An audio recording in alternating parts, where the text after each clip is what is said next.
ইতোমধ্যে বহু প্রশ্ন আমাদের কাছে চলে এসেছে।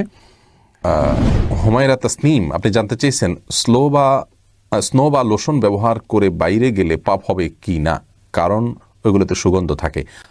বোন, যদি এত বেশি সুগন্ধ থাকে আপনার সেই স্নো বা লোশনে, যেটা আপনার আশেপাশে দিয়ে চলা মানুষ সেটা ঘ্রাণ পায়, তাহলে এটি ব্যবহার করে মেয়েদের বাইরে যাওয়া উচিত নয়। কারণ হাদিসে মেয়েদের সুঘ্রাণ জাতীয় কোনো কিছু ব্যবহার করে বাইরে যাওয়ার ব্যাপারে নিষেধাজ্ঞা রয়েছে। হ্যাঁ, আর যদি এর সুঘ্রাণটা আপনার নিজের মধ্যে সীমাবদ্ধ থাকে, একান্ত গায়ের সাথে কেউ না মিশলে পাশ দিয়ে হেঁটে গেলেই সুগন্ধ না পান, তাহলে সেক্ষেত্রে এটি ব্যবহার কোনো অসুবিধা নেই।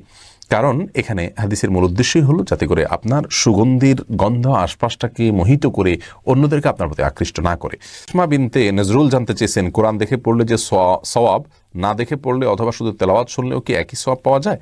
দেখে পড়লে সওয়াব হবে, না দেখে পড়লেও সওয়াব হবে। দেখে আর না দেখে পড়ার ভিতরে সওয়াবের কোনো তারতম্যের কথা হাদিসে বলা হয়নি। রাসূল আকরাম সাল্লাল্লাহু আলাইহি ওয়াসাল্লাম এখানে যে হাদিসটি বলেছেন তার ভাষ্য হলো এরকম, মান ক্রা হারফান মিন কিতাবিল্লাহ, রাসূল কোরআন কারীম থেকে যদি কেউ একটি হরফ পড়ে, এখানে হাদিসে বলা হয় না দেখে পড়া বা না দেখে পড়ার, অতএব যে কোনোভাবে পড়লেই সওয়াব পাওয়া যাবে। তাছাড়া কোরআন আজ এর যে সংকলিত রূপ আমরা দেখতে পাচ্ছি, নবী সাল্লাল্লাহু আলাইহি ওয়াসাল্লামের যুগে এইভাবে সংকলিত রূপ ছিল না, মানুষ মুখস্থ থেকেই বেশিরভাগ পড়তো। অতএব বোঝা গেল যে মুখস্থ পড়লে সেই সওয়াবই হবে, দেখে পড়লে যেই সওয়াব হবে।